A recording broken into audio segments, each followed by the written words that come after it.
Hello everybody, welcome back to विनी की दुनिया। Hope all of you are doing great। तो बच्चों की गर्मी की छुट्टियां शुरू हो गई हैं।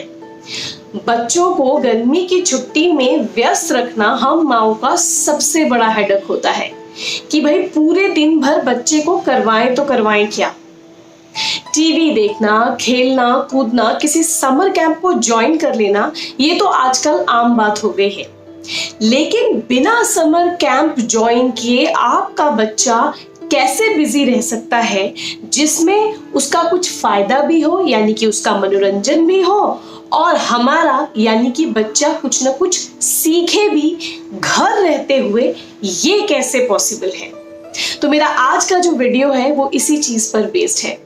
तो चलिए शुरुआत करते हैं अपने आज के वीडियो की। और जिस टॉपिक पे आज बात करेंगे वो ये है कि कैसे इन गर्मी की छुट्टियों में आप अपने बच्चे की वोकैबुलरी प्लस उसके मनोरंजन दोनों का ध्यान रख सकते हैं। गर्मी की छुट्टियां सबसे लंबी छुट्टी होती है पूरे साल भर में बच्चों के लिए। इस लंबी छुट्टी को हम प्रोडक्टिवली डिजाइन कर सकते हैं, जैसे कि बच्चों का मनोरंजन भी हो और बच्चा उसमें से कुछ सीखे भी। पढ़ाई के अलावा कुछ और चीज अगर करवानी हो अपने बच्चे को, तो गर्मी की छुट्टियां सबसे बेस्ट टाइम होता है, क्योंकि बच्चों के सर पे पढ़ाई का, स्कूल के होमवर्क का प्रेशर नहीं होता है। तो इसी टाइम को आप यूटिलाइज करें कि आप कैसे अपने बच्चे की वोकैबुलरी पे काम कर सकते हैं। जी हाँ, आजकल हम सब के बच्चे जो है इंग्लिश मीडियम स्कूल में पढ़ते हैं, और मैंने कई सारे बच्चों से मेरा एनकाउंटर हुआ है जिनमें बच्चा 5th-6th स्टैंडर्ड में भी आ जाता है, बट उसकी इंग्लिश में फ्लुएंसी होती ही नहीं है। वोकैबुलरी बैंक बहुत खाली होता है बच्चों के पास, जबकि 5th स्टैंडर्ड तक के बच्चों के पास अच्छी खासी वोकैबुलरी आ जानी चाहिए। तो अगर गर्मी की छुट्टी में आप इस चीज पर अगर ध्यान दें और इस पर काम करना शुरू करें, तो ये एक बहुत ही अच्छा टाइम है। तो आप इस काम को कैसे करेंगे? वोकैबुलरी बैंक कैसे बनाएंगे? बच्चे की इंग्लिश स्पीकिंग में फ्लुएंसी कैसे लाएंगे? उसके लिए आपको कुछ बातों का ध्यान रखना पड़ेगा, जैसे कि ये। सबसे पहली चीज, बच्चों के लिए कुछ अच्छी स्टोरी बुक्स को खरीद करके घर लाएं।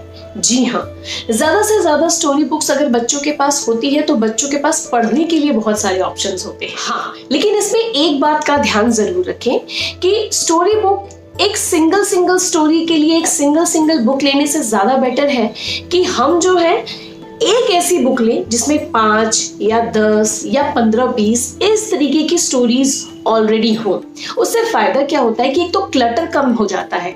50 बुक खरीदने से अच्छा है कि एक बुक खरीदें जिसके अंदर 50 स्टोरी हो। दूसरी इंपॉर्टेंट बात, ऐसी बुक खरीदें जिनकी स्टोरी छोटी छोटी हो, ऐसी नहीं जिसकी एक स्टोरी के कम से कम 5 से 10 पेजेस हो। उसमें क्या होता है कि बच्चों का इंटरेस्ट कहीं ना कहीं बीच में ही हो जाता है, लेकिन छोटी छोटी स्टोरीज होने से बच्चों का मनोबल जो है वो थोड़ा उच्च रहता है, कॉन्फिडेंस लेवल हाई रहता है। क्यों?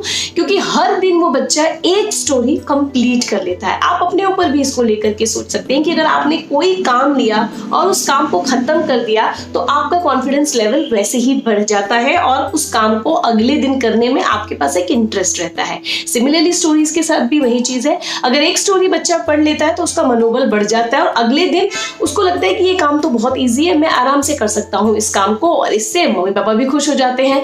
तो ऐसी किताब लें जिसमें स्मॉल स्टोरीज हो और बच्चे का उस स्टोरी को पढ़ने का मन भी करे।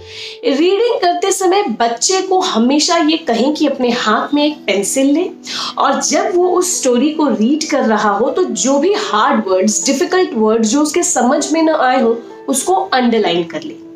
इससे ये होता है कि जब बच्चा स्टोरी पढ़ लेता है पूरी, उसके बाद उसके पास कुछ सेट ऑफ डिफिकल्ट वर्ड्स होते हैं जिन्हें वो बाद में समझने के बाद अपनी वोकैबुलरी बैंक में इंक्लूड कर सकता है।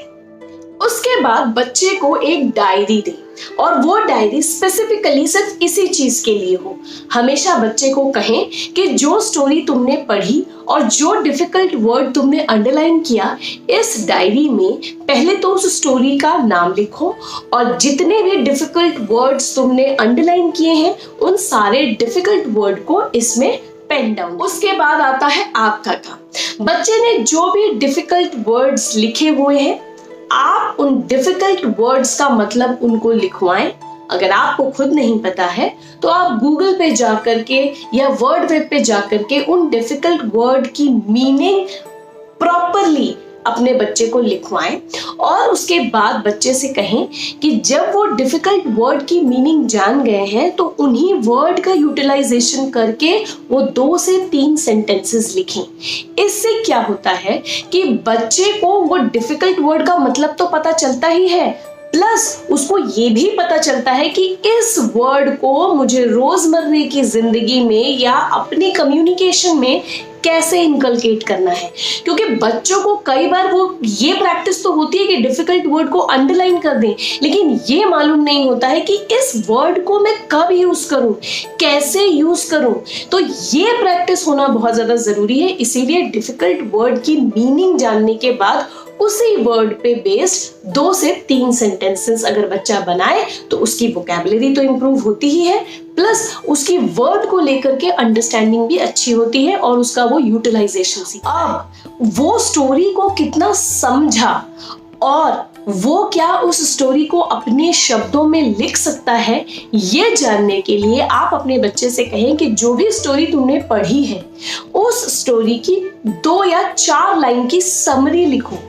ये प्रैक्टिस करने से बच्चे की अंडरस्टैंडिंग इंग्लिश को लेकर के तो बढ़ती ही है, प्लस उनकी राइटिंग स्किल भी इंप्रूव होती है।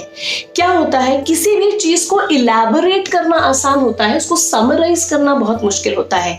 ये वही इंसान कर सकते हैं जिनकी लैंग्वेज पे अच्छी पकड़ होती है कि कम शब्दों में किस तरीके से आप पूरी कहानी को समझा सकते हैं।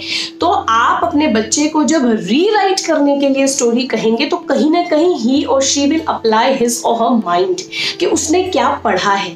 तब वो उन सारी चीजों को वापस से अपने दिमाग में रिकलेक्ट करेगा एंड देन उसको पेन डाउन करेगा। तो जितना टाइम रिकलेक्ट कर और लिखने में होता है उतने देर में बच्चे को वो वर्ड्स धीरे धीरे दिमाग में बैठते जाते हैं। इसीलिए कहा जाता है कि जब आपको कोई चीज याद न हो रही हो तो एक बार उसे याद कर कर अगर आप लिख देते हैं तो फिर वो आपके दिमाग से कभी नहीं निकलती है। तो ये एक बहुत इंपॉर्टेंट प्रैक्टिस है अपने बच्चे की इंग्लिश की स्पीकिंग प्लस राइटिंग स्किल को इंप्रूव करने का। और इतना सारा काम हो जाने के बाद आप अपने बच्चे से कभी ना कभी डिनर टेबल पे या ऐसे ही अगर आप फ्री बैठे हुए हैं तो आप अपने बच्चे से कहें कि उस स्टोरी को अपने वर्ड्स में एक बार आपके सामने नरेट करें। लिख तो लिया जिससे उसकी राइटिंग स्किल इंप्रूव होगी, लेकिन अगर वो पब्लिक स्पीकिंग करता है आपके सामने या अपने फ्रेंड्स के सामने या पूरे परिवार के सामने, अगर वो स्टोरी को नरेट करता है, हो सकता है कि कभी आज दास का मिस्टेक करे, क्योंकि छोटे बच्चे जो होते हैं अभी उनको इतनी ग्रामर नॉलेज नहीं होती है। हमारा मेन फोकस होना चाहिए कि हमारा बच्चा पब्लिक स्पीकिंग कर पाए, जो एक बोलने का जो भट्ट है। कई बच्चों को मैंने देखा है कि इंग्लिश ग्रामर की बड़ी अच्छी नॉलेज होती है लेकिन वो इंग्लिश स्पीकिंग नहीं कर पाते।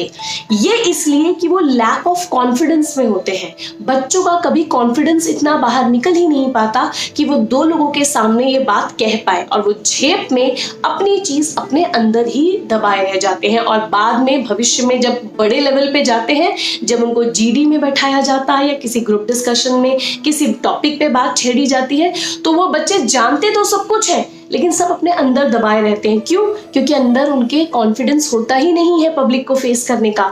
तो इस तरीके से अगर आप अपने बच्चे को कहते हैं कि तुम स्टोरी नरेट करो, तो इससे कहीं ना कहीं आपके बच्चे का स्टेज फियर, पब्लिक फियर बाहर निकलता है और आपका बच्चा कॉन्फिडेंट होता है। तो देखा आपने, कुछ इन छोटी छोटी बातों का ध्यान रखकर अपने बच्चे को गर्मी की छुट्टियों में इन चीजों का प्रैक्टिस कराकर आप उनका मनोरंजन तो कर ही रहे हैं, और साथ ही साथ उन्हें नहीं पता लेकिन आप उनके लिए एक पूरा वोकैबुलरी का बैंक तैयार कर रहे हैं, उनका कॉन्फिडेंस लेवल बढ़ा रहे हैं, उनकी राइटिंग स्किल को इम्प्रूव कर रहे हैं। सोचिए, घर बैठे ही बिना कोई ट्यूशन लगाए, बिना किसी समर कैंप में भेजे, अगर आप ये सारा काम घर बैठे ही कर पा रहे हैं तो इससे प्रॉफिटेबल चीज क्या हो सकती है। अच्छा, मैंने सिर्फ स्टोरी पढ़ने के लिए ही इसलिए कहा है because there are lot of things दो आपका बच्चा जिसको रीड कर सकता है। There are newspaper, there are journals, there are magazines. But क्या होता है कि बच्चों का इंटरेस्ट अगर गेन करना हो ना तो उन्हें कहानियां बड़ी अच्छी लगती हैं, और कहानियां अगर छोटी छोटी हो, इंटरेस्टिंग हो, तो वो चार चांद लगा देती हैं। हाँ, इसमें एक काम और करिएगा, और वो ये कि जब आप अपने बच्चे को स्टोरी बुक्स खरीदते हैं तो उस समय कोशिश करिएगा कि पिक्चर इलस्ट्रेशन वाली बुक ज्यादा लाएं, क्योंकि कई बार क्या होता है कि बच्चे पैराग्राफ पढ़ते हैं, उसमें 2 लाइन समझते हैं, एक वर्ड की वजह से वो पूरा पैराग्राफ समझ नहीं पाते। लेकिन अगर उसके ऊपर पिक्चर इलस्ट्रेशन हो तो बच्चे को वो स्टोरी प्रॉपरली समझ में आ जाती है कि इस पैराग्राफ में राइटर क्या कहना चाह रहा है। और कहीं ना कहीं पिक्चर इलस्ट्रेशन की वजह से बच्चों का इंटरेस्ट लेवल भी हाई रहता है, वो हमेशा गेज्ड रहते हैं। सो होप करती हूँ कि आज का वीडियो आप लोगों को अच्छा लगा होगा, फ्रूटफुल रहा होगा आप लोगों के लिए। तो इस तरीके से इस गर्मी की छुट्टियों में अपने बच्चे के साथ समय स्पेंड करें, और आप देखिएगा कि इससे आपके बच्चों के अंदर एक इम्प्रूवमेंट होगी। अगर होगी तो प्लीज़ मुझे मेंशन ज़रूर करिएगा। तो that is all for today. आज के लिए यहीं तक, फिर मिलती हूँ किसी नए वीडियो के साथ। तब तक के लिए बाय।